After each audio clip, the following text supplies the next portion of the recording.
मेरे प्यारे बच्चे, आज की कहानी है सबसे बड़ा हथियार। चलो शुरू करते हैं। बादशाह अकबर कामकाज के अलावा भी कई चीजों के बारे में बीरबल से बातचीत किया करते थे। ऐसे ही बैठे बैठे एक दिन बादशाह ने बीरबल से पूछा कि इस दुनिया में सबसे बड़ा हथियार तुम्हारे हिसाब से कौन सा होता है।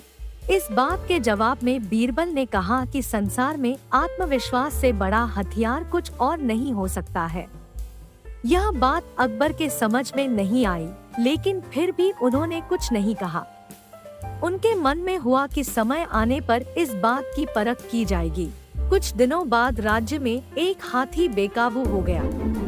पता करने पर समझ आया कि वो पागल हो गया है। उसे कर्मचारियों ने जंजीरों से जकड़ लिया था। इसकी खबर जैसे ही बादशाह को पहुंची, तो उन्होंने सीधे महावत से कहा कि जब भी तुम्हें बीरबल आता दिखे तो हाथी की जंजीरों को खेल देना। यह सुनकर महावत हैरान हो गया, लेकिन बादशाह का आदेश था, इसलिए सिर झुकाकर चला गया। अब अकबर ने बीरबल को महावत के पास जाने के लिए कहा।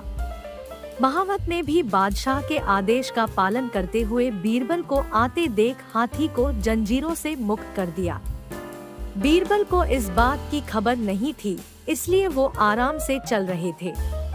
तभी उनकी नजर चिंघाड़ते हुए हाथी पर पड़ी। जैसे ही उन्होंने देखा कि हाथी उनकी ही तरफ आ रहा है, वो कुछ समझ नहीं पाए। कुछ ही देर में उनके दिमाग में हुआ कि बादशाह ने मेरी आत्मविश्वास वाली बात को परखने के लिए ही इस हाथी को मेरे पीछे छोड़ने का आदेश दिया होगा। अब बीरबल इधर उधर भागने की सोच रहे थे, लेकिन ऐसा कुछ हो नहीं पाया। सामने से हाथी आ रहा था और अगल बगल में भागकर जाने की जगह नहीं थी। इतने में हाथी बीरबल के काफी करीब पहुंच गया। तभी बीरबल ने सामने एक कुत्ते को देखा और उसे टांगों से पकड़कर हाथी की तरफ फेंक दिया।